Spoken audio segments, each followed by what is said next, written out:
Yan, hello guys, welcome ulit sa ating channel. So ito po ulit si JR Doria TV para mag-update po ngayon dito sa kaganapan dito sa Pasig River Esplanade sa Aroseros Extension.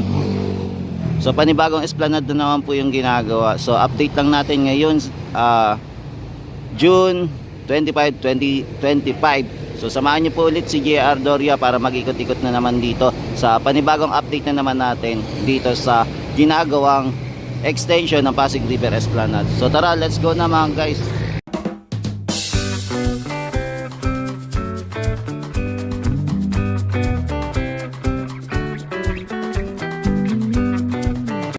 Yan mga tropa guys, kung mapapansin nyo, binaklas na po itong Loton Ferry Station. So wala na pong pwedeng sumakay dito sa Loton Ferry Station. So baklas na po.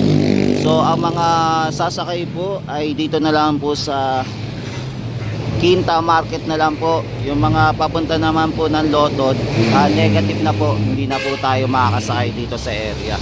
Tapos ito naman po yung ating mga steel beam o metal beam, binabaklas na po. So naka-dismantle na po siya. So panibagong pilote na naman po yung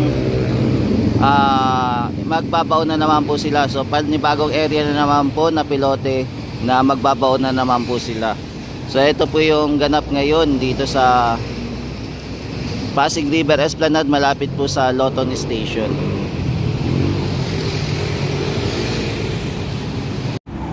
So ayan, mapapansin nyo po guys na binaklas na po yung ating mga metal beam o steel beam dito sa area po na ginagawa nila, no, yung mga binaon po nilang pilote. So nakabaklas na mga guys. So ito po yung itsura. Saka ito naman po yung ating ferry station sa Loton. So baklas na rin. So ito po yung ganap ngayon.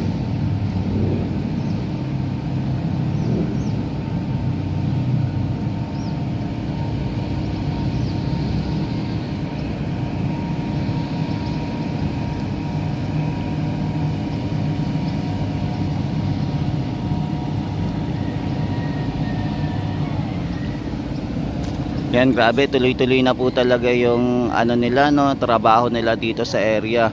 So hindi na talaga mapigilan. Ito na lang ang problema nila, etong footbridge, kung paano sila itatawid, no, kung paano nila gagawin ito. Tapos ayun naman guys, yung barge, yung isang barge naman natin nandun naman po sa kabila. Kung mapapansin nyo po, no, yung isang barge nandun sa kabila. So ang ginagawa naman nito, naguhukay naman po ng mga bato po, hinuhukay po kasi may mga bato-bato din daw kasi dito sa area ng Aroseros Park. So kailangan pong tanggalin yung mga bato-bato dito sa Aroseros Park. So ito po yung ginagawa na itong panibagong barge. Kaya nandito po na meron pong back hook. So ayun po yung ginagawa.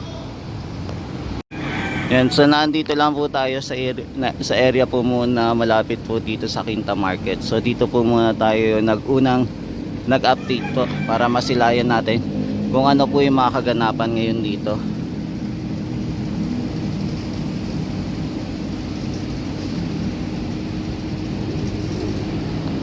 Yan, tapos ito naman po yung magandang tulay natin, yung Quezon Bridge.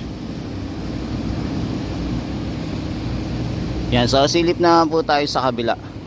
So may MacArthur Bridge naman po. Tignan naman natin kung anong latest update naman po doon sa area.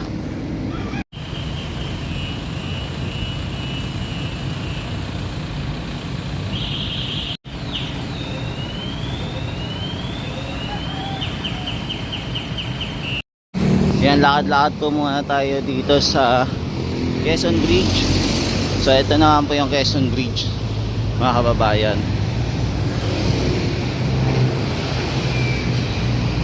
Yan, walk tour lang po muna tayo para nakikita nyo din po yung ating Quezon Bridge. Tapos ayun sa di kalayuan yung po yung barge na may back hook.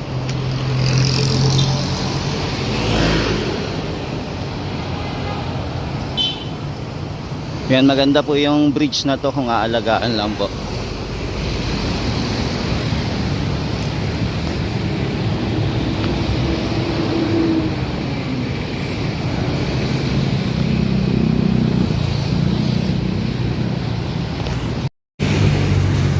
Yun, nandito naman po tayo sa MacArthur Bridge naman. Dito naman tayo mag-update para sa Pasig River Esplanade po.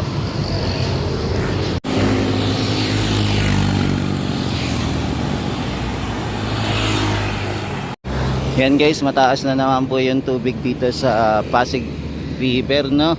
Yung pagpunta natin pagkagabi naman, low tide naman, pero ngayon high tide na naman po. Yan, so ito pa rin po yung ating mga pilote. So yung mga ating pilote hindi pa naman nadadagdag, as is pa rin yung mga pilote na ginagamit natin. Tapos ito naman po yung ating crane na nandito pa rin naman, nakatambay pa po. Yan, so ito yung crane natin. So ngayon wala naman pong mga ating mga kababayan na nagtatrabaho dito. So ito lang po yung ating ganap muna.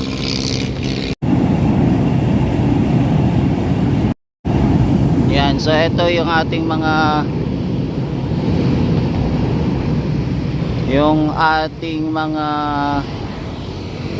pilote. Ito nakabaon na po, no? Nakabaon na yung mga pilote. Medyo mataas po itong pilote, ibababa pa kaya to o as is na ito? Medyo mataas siya.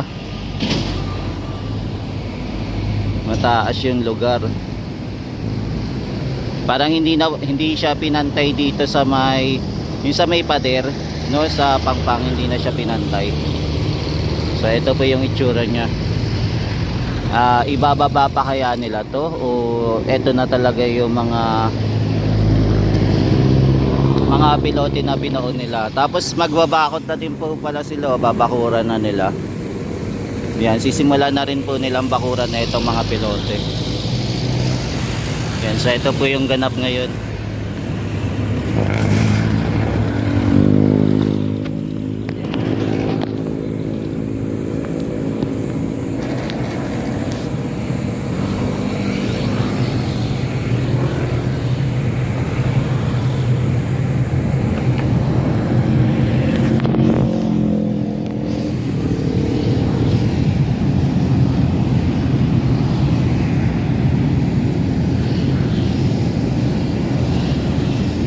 Yan, so balikan na lang natin itong ganap dito sa Pasig River Esplanade papunta po ng Loton area. So ito po, ayan, na-dismantle na po yung ating mga steel beam. Dismantle na po.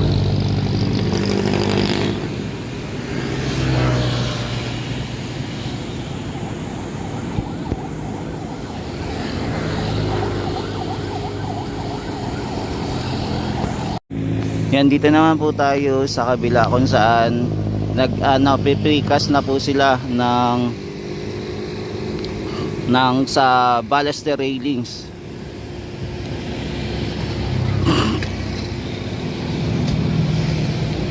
Yan, so ito po yung ginagawa nila. So yan, so tuloy-tuloy pa rin po yung project natin. Medyo mainit nga lang yung ngayong araw na to. Kahit na alas 9 pa lang, yan, tagaktak na yung pawis natin.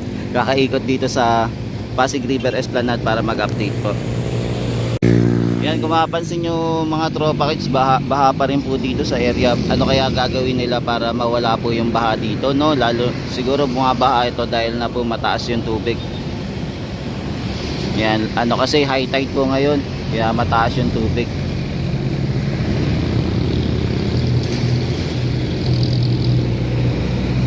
Ito po yung ganap. So laging linulubog tong area na to.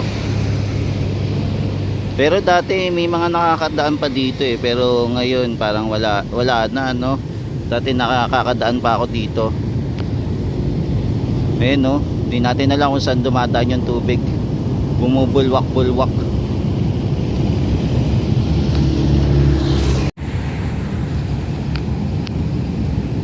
Yan, so ito po yung ginagawa nila ngayong umagang ito. So Yan, so tuloy-tuloy pa rin naman po yung project dito sa area ng Pasig River Esplanade. Tapos yung ating mga, syempre balastar pa rin, ayan yung mga pader. So naglalagay na po sila ng mga bato-bato, diba, dito sa bandang pader. So para palawakin po yung ating boardwalk. So ito po yung ginagawa nila. So tuloy-tuloy pa rin po yung pagtatrabaho nila dito sa area. Kahit na mainit po, go pa rin, fighting pa rin, no, para matapos sa itong project na to. So ayan, unti-unti na pong napapaganda po yung ating Pasig River Esplanade. At na unti-unti rin na rin po nadudugtungan. Kaya abangan na lang po natin yung mga susunod na kabanata. Kung ano pa po yung magandang plano dito sa Esplanade, no, na inaabangan pa rin po natin.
Yan guys, so ito muna yung quick update natin dito sa Pasig River Esplanade.